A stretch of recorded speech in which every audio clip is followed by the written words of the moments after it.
नमस्कार। नक्षत्र तक में आपका स्वागत है। मैं आपका ज्योतिष मित्र आदित्य द्विवेदी। जन्म कुंडली से संबंधित परामर्श के लिए, कुंडली मिलान के लिए, किसी भी प्रकार के मुहूर्त आदि की जानकारी के लिए या जीवन में चल रही समस्याओं के समाधान के लिए, खराब ग्रह दशाओं के उपाय के लिए, रत्न और रुद्राक्ष आदि की जानकारी के लिए आप हमसे संपर्क कर सकते हैं।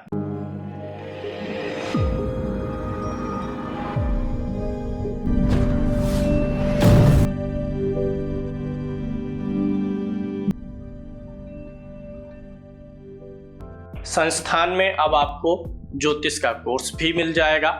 इसके लिए आप हमारा ऐप नक्षत्र तक गूगल प्ले स्टोर से डाउनलोड कर लीजिए। इस कोर्स में आप ज्योतिष के ए से शुरू करके जेड तक जा सकते हैं, यानी बेसिक से एडवांस तक के सारे आपको लेसन स्टेप बाय स्टेप मिलते हैं, जो कि एक क्रमबद्ध तरीके से होते हैं, जहां ज्योतिष के पीडीएफ नोट्स भी आपको मिलते हैं और लाइव क्लासेस की रिकॉर्डिंग भी मिलती है। डाउट्स वगैरह के लिए भी वीडियोस आपको मिलते हैं। जूम क्लास से लाइव जोड़ करके मैं आप लोगों के शंकाओं का समाधान भी करता हूं। अभी जिस कुंडली का विश्लेषण हम लोग करने वाले हैं, 11 दिसंबर 1957 का जन्म है, 9:45 का, और जेवर उत्तर प्रदेश का इनका जन्म। इसके साथ साथ सबसे पहले हम ग्रह स्पष्ट की व्याख्या करेंगे। लग्न इनकी जो है मकर लगन की कुंडली है। लगन के अंश जो है वो 3 अंश का इनका लगन बनता है। और उसके बाद यहाँ पे देखिए, लगन में जो नक्षत्र है उत्तराषाढ़ा नक्षत्र है। उत्तराषाढ़ा नक्षत्र जो होता है या सूर्य का होता है, लगन में सूर्य का नक्षत्र है। सूर्य इस कुंडली में वृश्चिक राशि में है, 25 अंश का है, ज्येष्ठा नक्षत्र में है, जो कि बुध का नक्षत्र होता है। चंद्रमा कुंडली में कर्क राशि में है, यानी अपनी ही राशि में है, 15 डिग्री का है, डिग्री वाइज ठीक है। पुष्य नक्षत्र में है, जो कि शनि का नक्षत्र है। चंद्रमा शनि या राहु के नक्षत्र में हो तो अनजाना डर और भय मन को परेशान करता है। मंगल तुला राशि में है, शुक्र के घर में, डिग्री वाइज 28 डिग्री का है। विशाखा नक्षत्र है, जो कि गुरु का नक्षत्र है। तो मंगल पराक्रम का ग्रह है और गुरु के नक्षत्र में है, तो व्यक्ति को ज्ञान होता है कि कब कहाँ कैसा पराक्रम दिखाना चाहिए। बुध इस कुंडली में धनु राशि पर 16 डिग्री का है, पूर्वाषाढ़ा नक्षत्र, जो कि शुक्र का नक्षत्र है। साथ ही गुरु इस कुंडली में तुला राशि में यानी शुक्र के घर में बैठा हुआ है, यानी मंगल और गुरु की युति है। यहाँ पर गुरु 2 डिग्री का है, चित्रा नक्षत्र में है, जो कि मंगल का नक्षत्र होता है। अब यहाँ पे देखिए, मंगल जो है गुरु के नक्षत्र में है और गुरु मंगल के नक्षत्र में है, तो मंगल और गुरु का नक्षत्र परिवर्तन भी हुआ है, जो कि एक अच्छा योग होता है। शुक्र मकर राशि में है, 10 डिग्री का है, श्रवण नक्षत्र में है, जो कि चंद्रमा का नक्षत्र होता है। शनि कुंडली में वृश्चिक राशि में आस्था है, 23 अंश पर है, ज्येष्ठा नक्षत्र में है, जो कि बुध का नक्षत्र है। राहु तुला राशि में है और केतु मेष राशि में इस कुंडली में बैठा है। यानी कुल मिलाकर के राशियां इनकी ठीक है, राशियों में ये मित्र राशि में होकर के बैठे हुए हैं, जो कि आप यहाँ से देख सकते हैं। अब लग्न कुंडली पर चलते हैं और इन ग्रह स्थितियों का रिजल्ट निकालने का प्रयास करते हैं। ये आपके सम्मुख लग्न कुंडली है, चंद्र कुंडली भी है, नवमांश कुंडली भी है। यहाँ पर 10 नंबर लगन में लिखा है, यानी मकर लगन है। लगन का स्वामी शनि है, जो कि लाभ भाव में बैठा हुआ है। लग्नेश अगर 11th हाउस में हो तो व्यक्ति जीवन में अपने मनो अनुकूल, यानी जो उसकी इच्छाभिलाषा रहती है, लगभग लगभग वह हाइट जीवन में प्राप्त कर लेता है, ऊंचाई प्राप्त कर लेता है। हालांकि यहाँ शनि के साथ सूर्य भी बैठा है, जो कि अंधक दोष होता है, यानी बड़ा मेहनत कर करके व्यक्ति अपने लक्ष्यों को, अपनी अभिलाषाओं को पूरा कर पाता है, जब भी सूर्य शनि की युति होती है। अब यहाँ पे चूंकि मकर लगन है तो शनि कारक ग्रह होगा, पंचम का स्वामी शुक्र कारक होगा और नवम भाव का स्वामी बुध कारक होगा। बुध शुक्र शनि कारक होंगे। इसमें से क्या है, शुक्र लगन में बैठा है, शुक्र इनको अच्छा फल देगा, शनि इनको अच्छा फल देगा। भाग्येश बुध 12वें भाव में गया हुआ है और 12वें भाव का स्वामी 10म भाव में आया है। लग्नेश 12वें में जाए, चतुर्थेश 12वें में जाए, दशमेश जाए, भाग्येश जाए, तो व्यक्ति विदेश जाता है। लग्नेश और चतुर्थेश जाता है तो ज्यादा समय के लिए व्यक्ति विदेश जाता है। यहाँ पे भाग्य का स्वामी है बुध और वह 12वें भाव में गया हुआ है, तो अल्पकाल के लिए ही विदेश का योग बनता है। अगर नवमेश 12वें में जाए या 12वें का स्वामी दशम में आए तो छोटे समय के लिए विदेश का प्रवास होता है, जो कि इनके साथ हुआ भी था। आगे देखिए, चौथे भाव में इनके केतु बैठा हुआ है। केतु टर्मिनेटर होता है, किसी ना किसी कारण से थोड़ा सा परिवार का माहौल अशांत रहेगा। जीवन में कई बार स्थान परिवर्तन होता है जब केतु चतुर्थ भाव में होता है। लगभग जब शरीर में ज्यादा ऊर्जा ताकत रहती है, क्योंकि मंगल की राशि में है, ऊर्जा वाली राशि में, तो व्यक्ति के जीवन में कई बार स्थानों का परिवर्तन होता है। कई बार व्यक्ति कई स्थानों पर समय समय के लिए रहता है। मंगल की दृष्टि इस भाव पर बनी हुई है, जो कि मंगल का स्वयं का घर है। गुरु एक शुभ ग्रह है, उसकी भी दृष्टि बनी हुई है। ऐसे में इनके पास एक से अधिक प्रॉपर्टी या मकान और अच्छे वाहनों का सुख, भूमि भवन वाहन का सुख, कुल मिलाकर के उत्तम बना हुआ है। यहाँ पर जो चतुर्थ भाव में केतु है और मंगल राहु की युति भी अंगारक दोष है। चतुर्थ भाव के स्वामी के साथ राहु है। राहु और केतु मिस अंडरस्टैंडिंग के ग्रह हैं। इनके परिवार में सदस्यों के बीच में आपस में कभी कभी मिसअंडरस्टैंडिंग होती रहेगी। पंचम भाव का स्वामी यहाँ पर शुक्र है, लगन में ही जाकर के बैठा हुआ है। संतान का सुख इनको अच्छा रहेगा। गुरु भी केंद्र में है, जो संतान का कारक है। संतान से इनको दुख की प्राप्ति नहीं होगी। छठे भाव का स्वामी बुध है, 12वें भाव में गया हुआ है। यही बुध भाग्य का भी स्वामी होता है, और इस बुध के ऊपर किसी ग्रह की दृष्टि भी नहीं पड़ रही है। तो बुध छठे भाव का स्वामी होकर के 12वें में होने के नाते विपरीत राजयोग बनाएगा। हालांकि केतु की दृष्टि जाएगी, राहु और केतु की दृष्टि राजयोग को भंग नहीं करेगी। किसी दूसरे ग्रह की दृष्टि होती तो ये बुध का विपरीत राजयोग भंग हो जाता। यहाँ पर भंग नहीं हुआ है। सप्तम भाव में चंद्रमा बैठा है, अपनी ही राशि का बैठा है। जीवन साथी बहुत ही उत्तम, आचार व्यवहार और विचार का रंग रूप भी अच्छा रहे, ऐसी ही प्राप्ति होती है। अष्टम भाव में कोई क्रूर ग्रह नहीं बैठा है, और ना ही किसी क्रूर ग्रह की दृष्टि पड़ रही है, जैसे शनि की या मंगल की दृष्टि भी नहीं पड़ रही है। और आठवें भाव का स्वामी जो है वह लाभ भाव में जाकर के बैठा हुआ है, लगन में भी शुभ ग्रह बैठा हुआ है। तो ऐसे में क्या है, ससुराल आदि से संबंध अच्छे रहेंगे, और व्यक्ति को बुढ़ापे में अत्यधिक तकलीफ नहीं होती है। अष्टम भाव अगर पीड़ित नहीं है, क्रूर ग्रहों के प्रभाव में नहीं है, तो बुढ़ापा ठीक ठाक जाता है, अच्छा जाता है। दसम भाव में गुरु मंगल और राहु बैठे हुए हैं। दसम भाव में जितने अधिक ग्रह बैठ जाते हैं, कर्म भाव उतना ही ज्यादा एक्टिव होता है, यानी व्यक्ति को उतनी ही ज्यादा काम के लिए अवसर मिलते हैं, व्यक्ति उतने ही ऊंचे पद पर जाता है। तो गुरु और मंगल की युति तो अपने आप में ही अच्छी है। राहु यहाँ पर 17 डिग्री का है, मंगल 29 डिग्री का है। राहु मंगल को क्रॉस कर चुका है, इसलिए प्रबल अंगारक दोष नहीं है। यहाँ पर गुरु महाराज भी बैठे हुए हैं, जो कि 12वें भाव और तृतीय भाव के स्वामी हैं। मेहनत परिश्रम इन्होंने खूब किया है। कार्यस्थल पर इनको जो है मंगल और राहु है, इसलिए इनको कार्यस्थल पे कभी कभी जो है शारीरिक रूप से कुछ परेशानियां आएंगी, जैसे उबन होना, उमस का महसूस होना, ये सारी चीजें होंगी। और कार्यस्थल पर इनको कभी कभी बहुत तेज का और तीखा गुस्सा आता है, जो कि जल्दी ही शांत भी हो जाएगा, क्योंकि मंगल राहु की युति हुई है। 11th हाउस में सूर्य के साथ शनि बैठा हुआ है। यहाँ पर शनि लग्नेश है, और सूर्य महाराज अष्टम भाव के स्वामी है। हालांकि सूर्य शनि की युति में शनि को ही एडवांटेज मिलता है, तो इनको थोड़ा सा अपने जो है सोच विचार का ख्याल रखना होगा। सूर्य आत्मा है, और शनि उसके समीप में होकर के भय पैदा करता है। सूर्य 26 डिग्री का है, शनि 24 डिग्री का है। शनि जितना समीप रहेगा, उतना ही पावर का चश्मा लगवा देता है, नंबर बढ़ता जाता है धीरे धीरे। चश्मा लगवाने का प्रयास करता है, कभी कभी कोलेस्ट्रॉल बढ़ाएगा, या कोलेस्ट्रॉल ना बढ़ाए तो हार्ट से संबंधित कुछ देता है।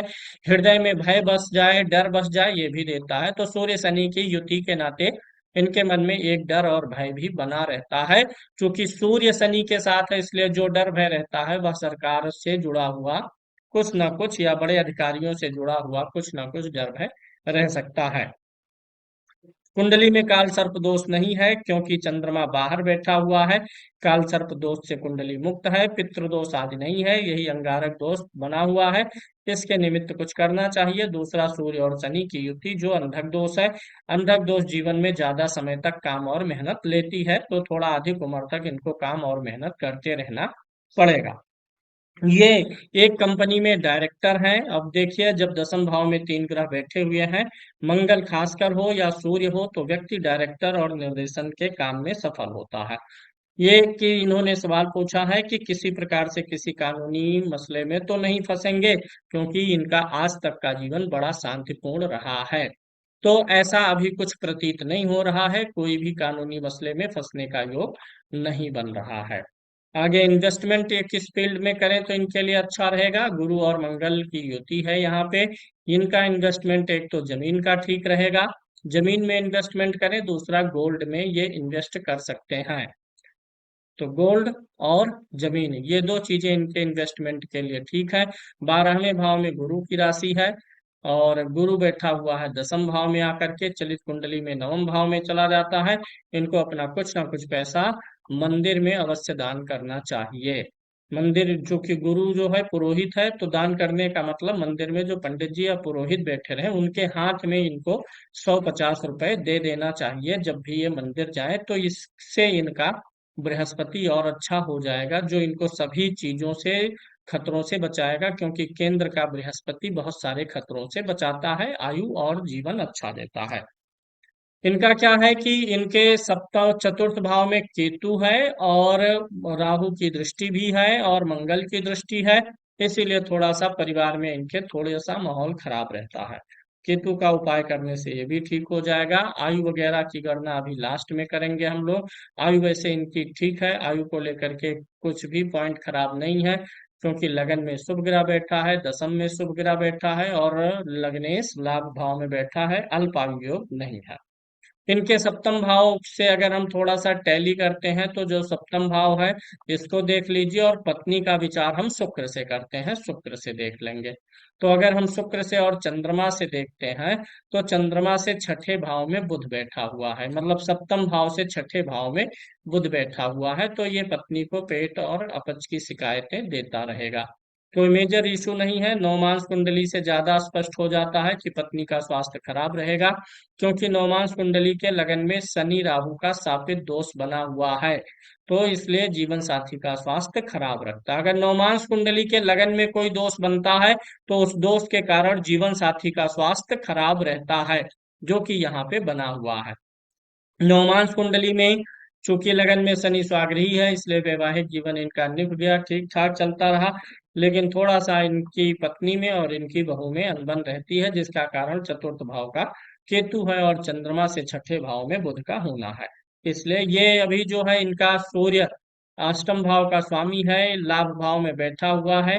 तो इनके लिए माणिक्य इन्होंने पहन रखा है, जैसा कि इन्होंने मेंशन किया है। तो माणिक्य का पहनना बहुत उचित तो नहीं है इनके लिए, लेकिन चूंकि शनि साथ में है, तो शनि के नाते सूर्य पीड़ित हो रहा है। अब ऐसे अगर जनरल देखेंगे तो सूर्य का स्टोन नहीं पहन सकते ये, लेकिन सूर्य लाभ भाव में है, अष्टमेश होने का दोष इसे लगता नहीं है, किसी खराब भाव में है नहीं। तो शनि अगर साथ ना होता तो पहनने की सलाह बिल्कुल नहीं दी जा सकती थी, लेकिन शनि साथ में है, तो ये माणिक्य हल्के क्वालिटी का, मतलब हल्के कैरेट का पहन सकते हैं। देखिए, स्टोन के लिए ऐसा कोई लॉजिक नहीं है कि सिर्फ यही पहन सकते हैं, कि लगन पंचम और नवम का ही स्टोन पहने। हो सकता है जो स्टोन आपको कुंडली से दिखे इनको बिल्कुल नहीं सूट करेगा, वह स्टोन भी सूट कर जाता है, ऐसे सैकड़ों केस आते हैं।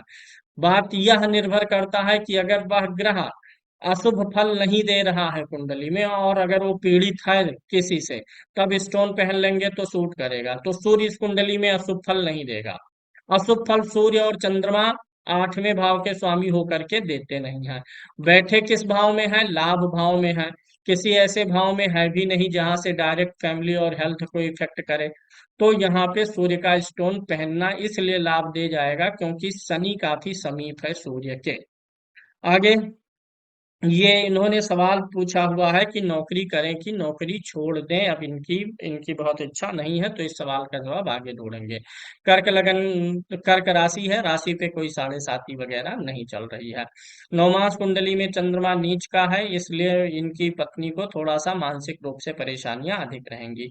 हो सकता है वर्कलोड, चाहे इनके स्वयं के काम के कारण से परेशान रहे या अपने काम के कारण से भी परेशान रह सकती हैं। सुदर्शन चक्र में लगन से दशम में 3 ग्रह बैठे हैं और चंद्रमा से भी दशम में केतु बैठा हुआ है, यानी 4 ग्रह बैठे हुए हैं। लग्न से दशम में चंद्रमा और सूर्य से दशम में ग्रह का होना व्यक्ति को ऊंचाई पर लेके जाता है। अब एनालिसिस कर लेते हैं वर्ग कुंडलियों का कि कौन सी वर्ग कुंडली अच्छी है और खराब है। सूर्य कुंडली में लगन में ही सूर्य और शनि की युति बनी हुई है, जिससे ना तो जीवन में अत्यधिक प्रसिद्धि मिली है और ना ही कोई ज्यादा मान अपमान अपयश हुआ है। सूर्य मित्र के घर में बैठा हुआ, हालांकि शनि साथ में हो तो व्यक्ति बहुत धीरे धीरे मान सम्मान पाता है और बहुत कम उम्र में मान सम्मान या प्रसिद्धि नहीं मिलती, थोड़ा समय उसमें लगता है। इसके अलावा होरा कुंडली देखते हैं, इनके धन के जो देवता बनते हैं वो पितर बनते हैं।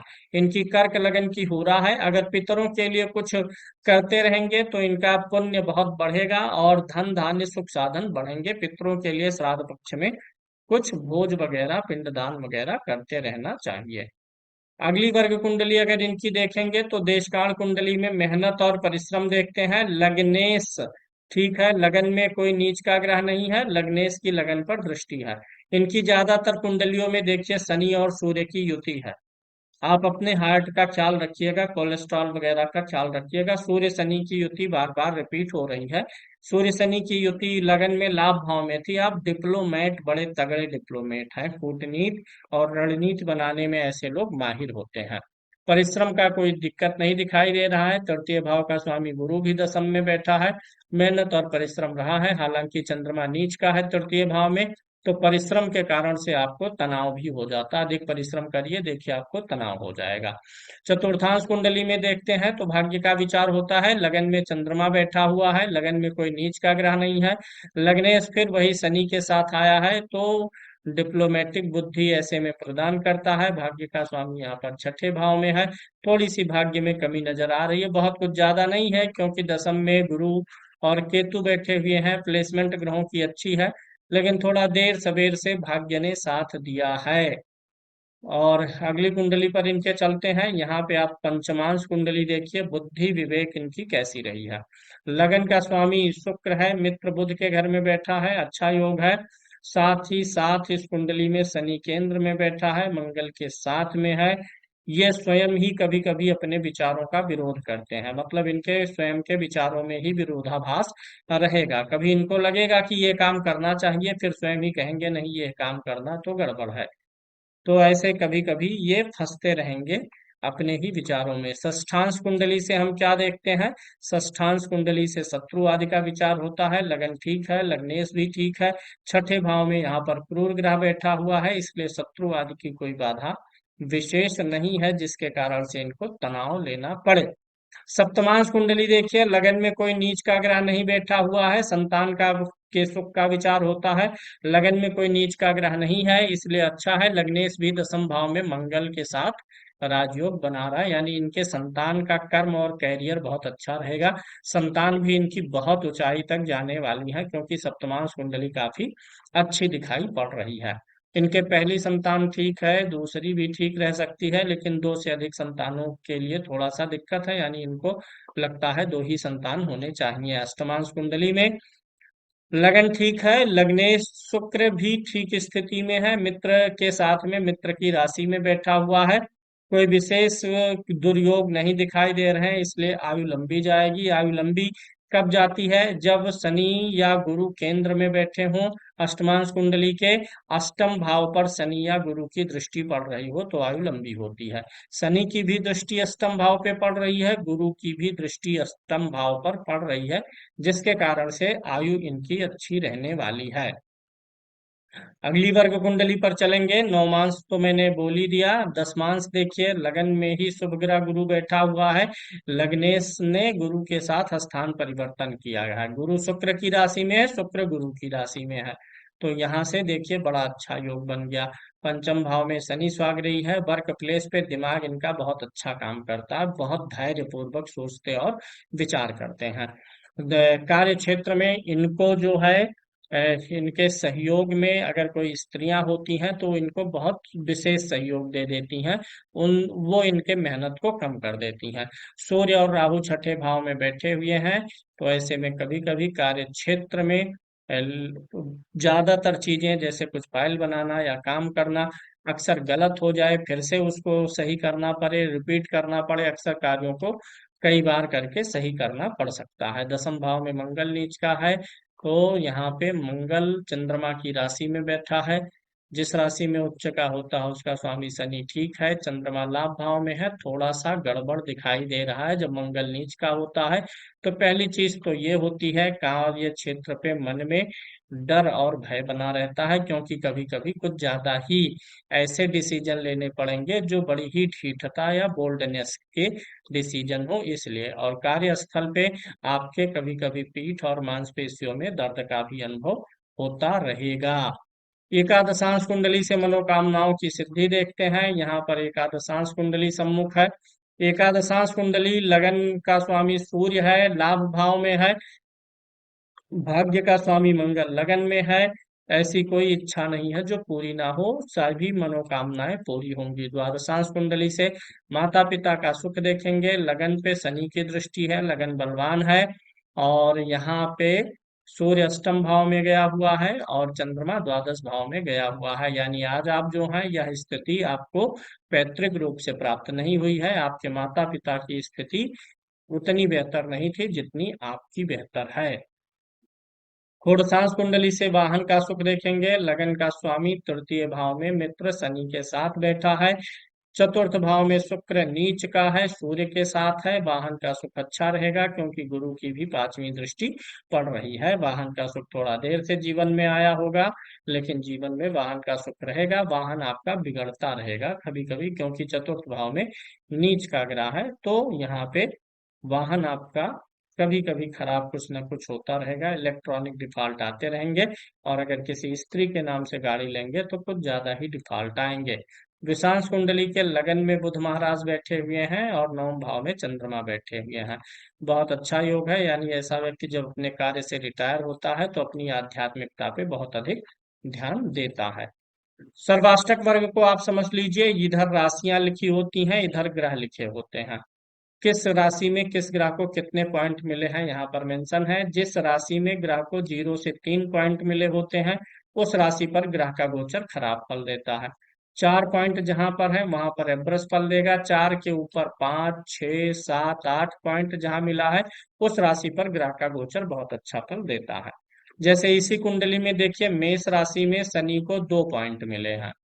इधर से ग्रह ले लीजिए शनि और इधर मेष राशि में 2 पॉइंट मिला है, यानी जब भी शनि मेष राशि में गोचर करेगा तो इनको अच्छा फल नहीं देगा। वृष में भी अच्छा नहीं देगा शनि, मिथुन में नहीं देगा, कर्क में नहीं देगा, सिंह में देखिए 4 पॉइंट है, वृष देगा। शनि का गोचर जब कन्या राशि में रहेगा तब तब इनको अच्छा फल देगा, इसी प्रकार से समझना चाहिए। जैसे मंगल का ले लीजिए तो मंगल मेष राशि में जब गोचर में रहेगा अच्छा फल नहीं देगा, वृषभ में रहेगा तो अवृष देगा, इन राशियों में खराब फल देगा। सिंह राशि में जब मंगल का गोचर रहेगा तो वह मंगल इनको अच्छा फल देगा।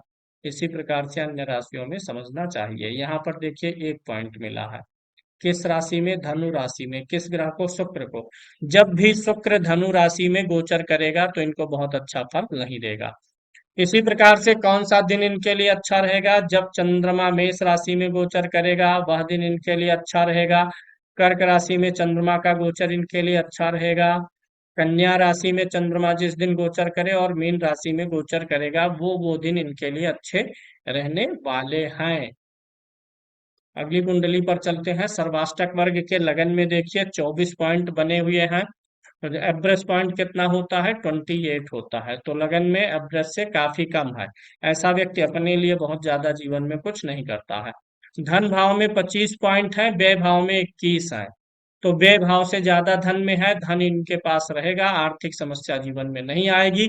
लेकिन लाभ भाव में अधिक है, जो पैसा इन्होंने कमाया है उस अनुपात में पैसा बचाए नहीं है। हालांकि खर्चा भी बहुत ज्यादा नहीं हुआ है, लेकिन पैसा उस अनुपात में बचा नहीं है। लेकिन आर्थिक समस्याएं जीवन में इसलिए नहीं क्योंकि धन भाव के पॉइंट व्यय भाव के पॉइंट से अधिक है। मेहनत इन्होंने जीवन में औसत से कम किया है, शारीरिक श्रम बहुत अधिक नहीं करना पड़ा है। सुख साधन सुविधाएं जीवन में औसत से थोड़ा अधिक रही हैं।